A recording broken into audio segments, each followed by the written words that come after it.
मैदान में शेर पूर्वांचल पूर्व सांसद जनाब अतीक अहमद साहब की अहलिया हमारी भाभी शाइस्ता परवीन साहिबा खिताब फरमाएंगी। शेर पूर्वांचल का जो पैगाम है नौजवानों आपके लिए, वो आप तक पहुंचाने के लिए माइक पर आ रही है। मैं गुजारिश करूंगा बड़े एहतराम के साथ हमारी भाभी को कि आप तशरीफ लाएं।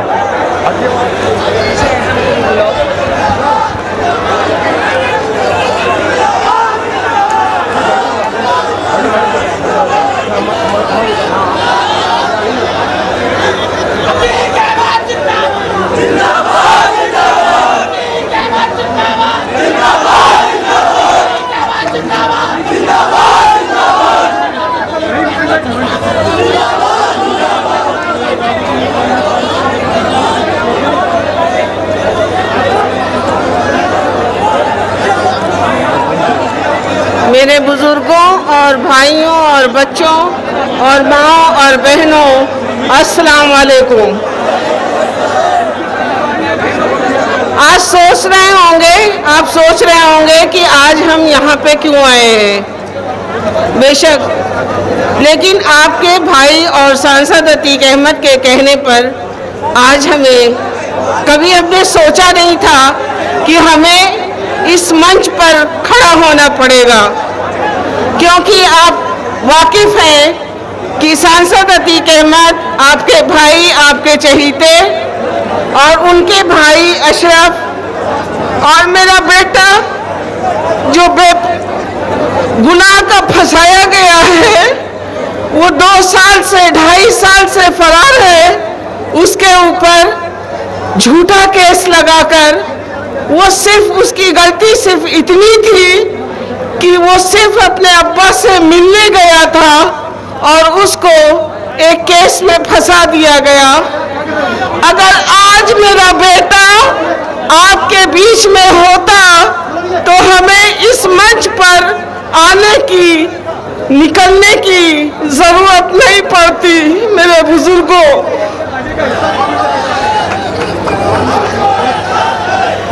आपके भाई मेरे बेटे के ना होने की वजह से हमें इस मंच पर खड़े निकलने की सांसद जी ने कहा कि निकलना पड़ेगा और आपको हमारा खत हमारे भाइयों को, हमारे बुजुर्गों को सुनाना पड़ेगा।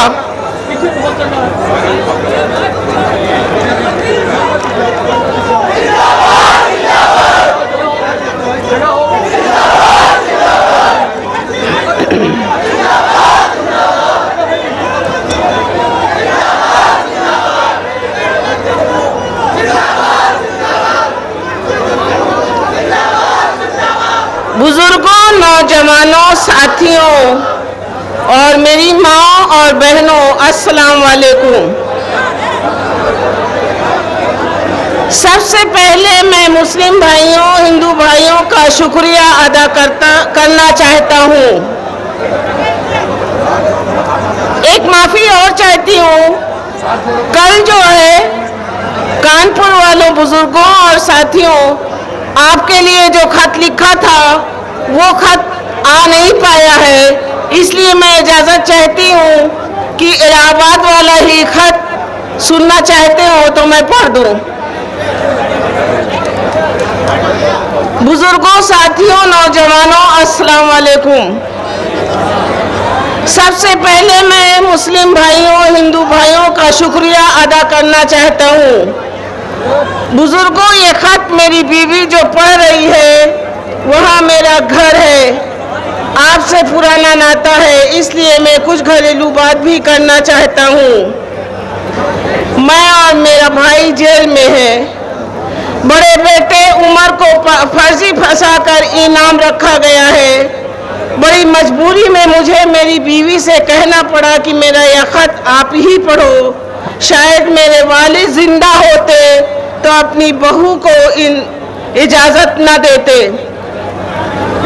आपने कम से कम 35 साल से हमें अपनी बेपनाह मोहब्बत और अपनी दुआ दिया और मुझको लगातार इंडिपेंडेंट एमएलए बनाते रहे, हमारी गलतियों को दरगुजर करते रहे।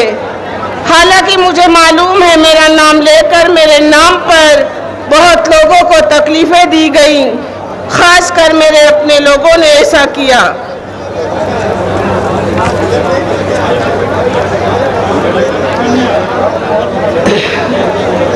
और यकीन मानिए मुझे खबर नहीं होती थी, फिर भी मैं अपनी गलती की माजरत अल्लाह से भी मांगता हूँ और आपसे भी मांगता हूँ।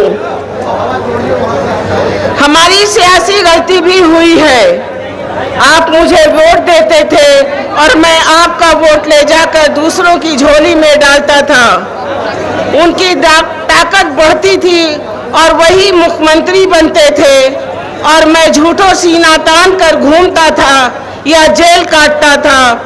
हम सबको चाहिए था कि अपना एक कायद रहनुमा चुनते। इस गलती का खामियाजा पूरे हिंदुस्तान का मुसलमान भुगत रहा है। आज़ादी के 70 साल बाद भी कोई अपना सियासी रहनुमा न होने की वजह से हालात ये है कि या तो मुसलमान आज टायर का पंचर जोड़ रहा है, टेंडर या पेंटर है, या रिक्शा चला रहा है। जिसके पास थोड़ी जमीन थी, जमीनें बढ़ती गई, जमीनें छोटी होती गई और आज नौजवान भूखों मरने की है। हमको लेमन जूस और टॉफी खिलाई जाती है, खुद टिकट मुसलमानों को दे दिए जाते हैं और ऐसे लोगों को जो हक और हिस्से की बात ना कर सके। आप बताओ, अगर मैं विधायक या सांसद हो जाऊंगा, अगर कुछ मुसलमान भाई बना दिए जाएंगे तो कौन सी मुसलमानों की हालत सुधर जाएगी या कौन सा इनकलाब आ जाएगा। इन लोगों को ऐसे मुसलमान विधायक या सांसद चाहिए जो हाथ बांधे, जी हुजूरी करे, और जो इनकी जी हुजूरी ना करे उसको ये कमजोर करने की साजिश करते हैं और जेलों में डालते हैं। बुजुर्गों, साथियों, जब मैं सांसद बना तो मुझे सांसद निधि का पैसा मिला। मैंने सारा पैसा फूलपुर की संसदीय क्षेत्र में कब्रिस्तानों की बाउंड्री बनवाने में लगाया। आप गवाह हो, आप जानते हो, और अगर मैं सही कह रहा हूं तो अपने हाथ उठाकर बाकी लोगों को यकीन दिला दो। जब मैं संसदीय क्षेत्र का पैसा, सारा पैसा कब्रिस्तानों के लिए लिख रहा था तो मुझको हाई कमान से रोका गया और कहा गया कि यादव के स्कूलों को भी पैसा दो। मुझे स्कूल में पैसा देने से इतराज नहीं है, लेकिन लोग कमीशन खाते हैं और आधे से ज्यादा पैसा खा जाते हैं। उस वक्त मैंने कहा था कि मैं वो गुण नहीं हूं जो चीटा खा जाए। आप क्या समझते हो? आप क्या समझते हो? मुझे जेल किसने भेजा? बुजुर्गों, भाइयों, उस वक्त के मुख्यमंत्री अखिलेश यादव जी ने भेजा। इनको डर था और यकीन था अति कानपुर से निर्दलीय चुनाव लड़ लेंगे, और मैं कानपुर में कह के भी आया था कि टिकट काटा तो अपना टिकट बना लूंगा। और आज अल्लाह का शुक्र है कि अपने कलमा को भाई का टिकट बन गया, और इंशाअल्लाह ये टिकट आने वाले वक्त में चलेगा ही नहीं बल्कि दौड़ेगा।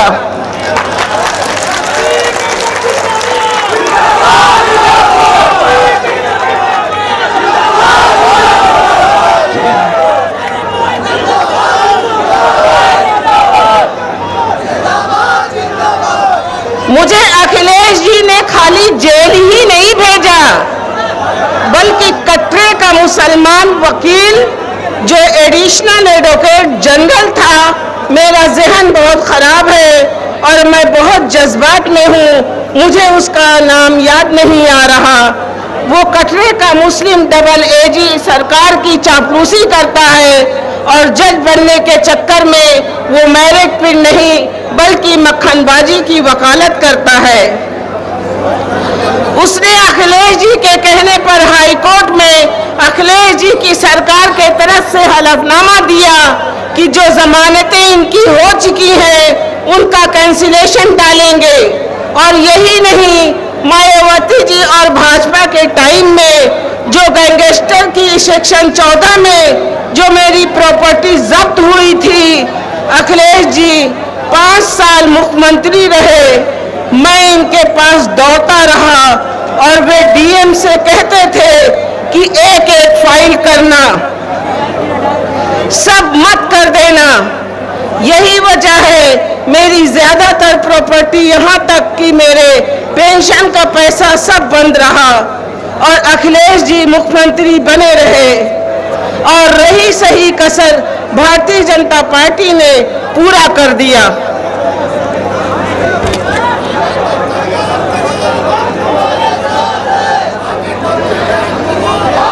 आप जानते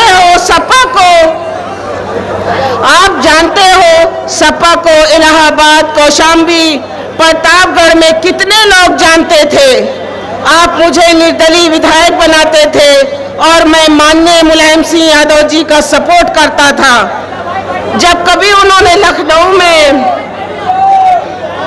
रैली किया, मैं निर्दलीय होते हुए भी बसें देता था, अपील ले जाता था, आदमी ले जाता था। मुलायम सिंह जी ने हल्ला बोल का आह्वान किया, हजारों बाइक से हम लोग लखनऊ चढ़ गए और जब उन्होंने रैली किया तो हम लोग सैकड़ों घोड़े लेकर लखनऊ पहुंच गए और धीरे धीरे मैंने सपा को पूरे मंडल में मजबूत किया। आज वही हमारे भाई कह रहे हैं कि टिकट नहीं मिला, कहीं हमको बी टीम कह रहे हैं, जबकि आप जानते हो जनता हमको निर्दलीय जिता देती है और जो दूसरे बी टीम की भाषा बुलवा रहे हैं वही भाषा आप बोलते हो। दूसरे के बाप को बाप कहते हो, दूसरों का नारा लगाते हो, अपने भाई का झंडा उठाने में, अपने भाई का जिंदाबाद करने में आपको शर्म आती है।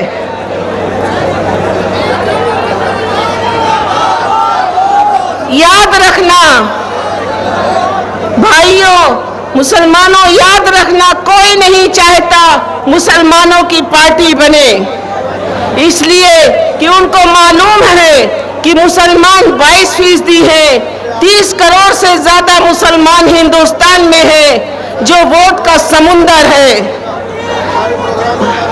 और अगर ये इकट्ठा हो गया तो अपनी शर्त पर, और अगर ये इकट्ठा हो गया तो अपनी शर्त पर दिल्ली की सरकार बनवाएगा।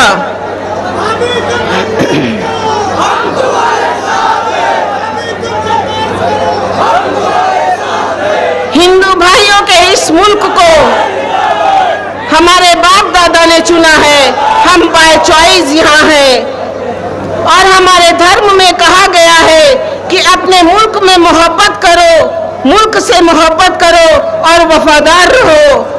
हम अपने मुल्क के लिए जान दे भी सकते हैं और जान ले भी सकते हैं। कभी मुल्क पर खतरा आया तो इंशाअल्लाह मुसलमान आगे की लाइन में लड़ेगा।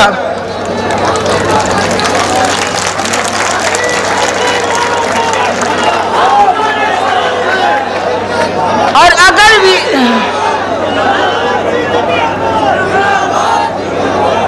अगर वीर हमीद ने 7 टैंक तोड़े थे तो हमारे नौजवान उससे भी बहादुरी से दुश्मन से लड़ेंगे, लेकिन हमारा हिस्सा तो दो।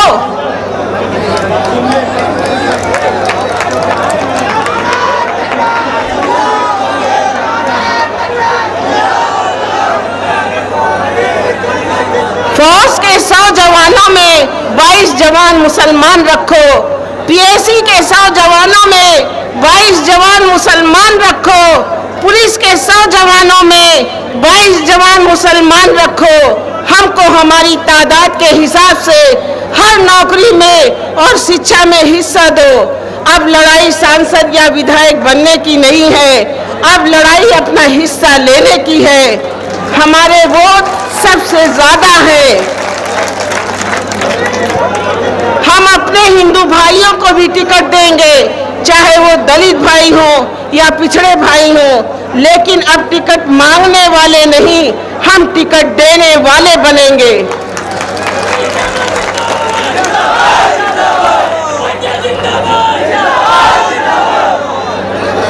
याद रखना नौजवानों, पार्टी चलाने में 3 स्टेज आते हैं।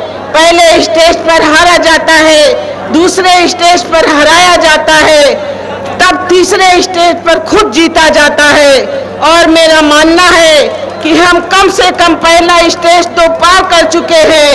यूपी में पहला स्टेज मतलब MIM तरफ हारी थी, अब हम दूसरे और तीसरे स्टेज की तरफ है। नौजवानों, इस चुनाव में जो 10-15 सीट MIM जीतती है तो जीतती है, बाकी हरवा दो। कुछ सीटों पर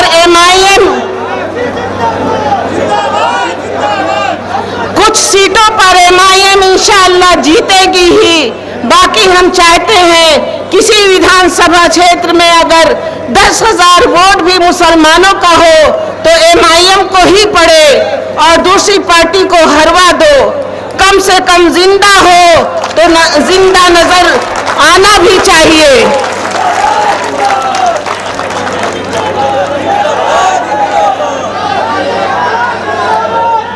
बीजेपी जीतती है तो जीत जाए, खाली मुसलमान ठेकेदार नहीं है बीजेपी को हराने का। जब सपा बसपा और मुसलमान मिलकर बीजेपी को नहीं हरा पाए तो क्यों ना अपनी कीमती चीज, अपनी ताकत यानी अपना वोट, अपने कलमा को भाई की झोली में डाले। यकीन मानो आने वाले संसदीय चुनाव में आपकी ताकत देखकर हर पार्टी लपक कर हमारे नेता के शर्तों पर हमसे समझौता करेगी।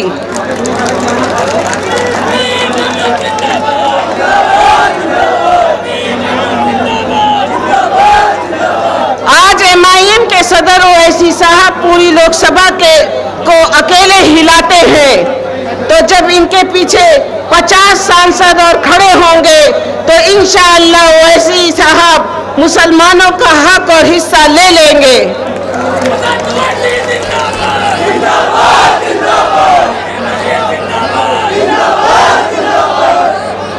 आप सोचो, मायावती जी का वोटर खाली नीले झंडे और हाथी को देखकर किसी को भी वोट दे देता है और लोग जाकर पैरों में पड़ के पैसे दे के टिकट मांगते हैं। और मायावती जी कई बार मुख्यमंत्री बनती है तो मुसलमान भाइयों, आपकी तादाद दलित से भी ज्यादा है।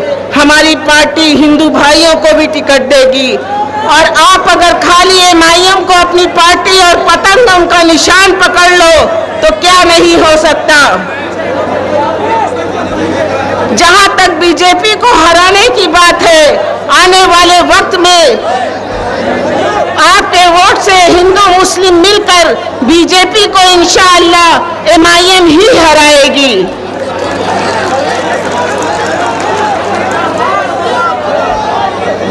थोड़ा सब्र करिए, पहले इत्तेहाद तो कायम करिए। आप इकट्ठे हो जाइए, अपना एक कलमा गो भाई लीडर बना लीजिए। अल्लाह के रसूल ने यहाँ तक कहा है कि अगर सफर में भी हो तो अपना एक अमीर चुन लो।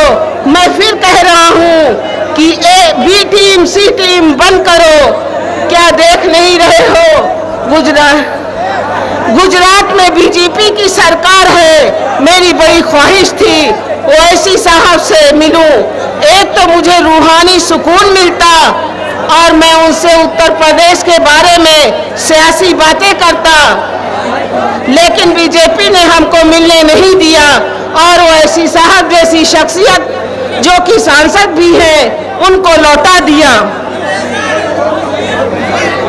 फिर कहता हूँ, बहकावे में मत आओ। आज या हम लोगों के मरने के बाद एक मुस्लिम रहनुमा तो चुनना ही पड़ेगा।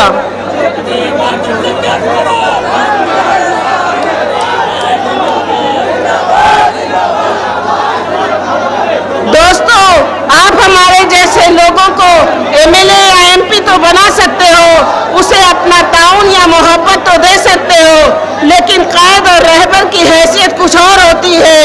कायद की निगाहें खुलूस और कौम की मुफीद, अपने कौम को नफ़े और नुकसान के बारे में आगाह करती है और बताती है हमारे हक में क्या बेहतर है और क्या बेहतर नहीं है। यही वो चीज़ है जो सलाहियत को उजागर आपके सामने पेश करती है।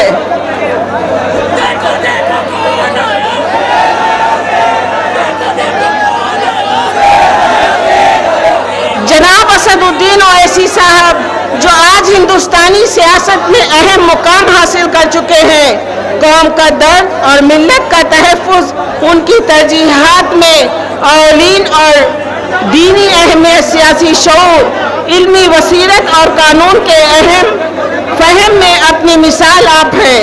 उन्होंने हर नाजुक मौके पर मुल्क के कानून दस्तूर हिंद के मुताबिक हमारी कौम को बेदार करने और उसे संवारने की अहम कोशिश की है और करते जा रहे हैं। वह हमारे मुल्क के नामवर फर्जंद हैं।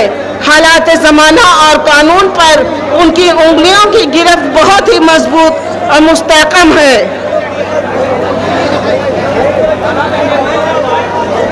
कानून और दस्तूर के हुदूद में रहते हुए मुल्क की नुमाया खिदमत और बिलखुसूस मुसलमान कौम को सरासीमगी और कुनूतियत से निकालकर एक साले इल्मी सियासी रहनुमा के तौर पर अपनी खिदमत अंजाम दे रहे हैं। आज हमें अपने कौम के ऐसे मुखलिस लीडर जनाब असदुद्दीन ओवैसी साहब का शुक्रगुजार होना चाहिए कि उन्होंने किस मेहनत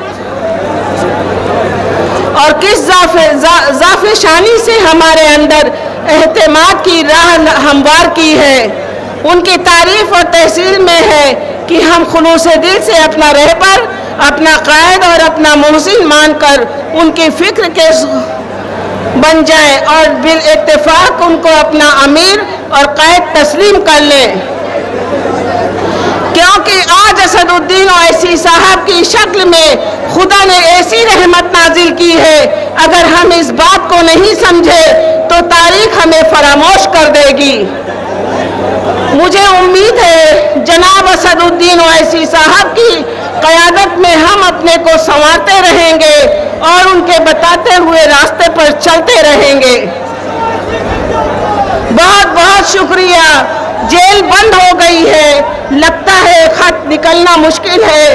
दोस्तों, ये नारा मुसलमानों ने ली है अंगड़ाई, हमका आपन हक हिस्सा चाहिए। इस नारे को नौजवानों ललकार के लगाओ। बहुत कुछ कहना चाह रहा हूँ। मेरी सेहत और जल्दी जेल से छूटने की आपसे दुआ की दरख्वास्त है। खुदा हाफिज, आपका अतीक अहमद।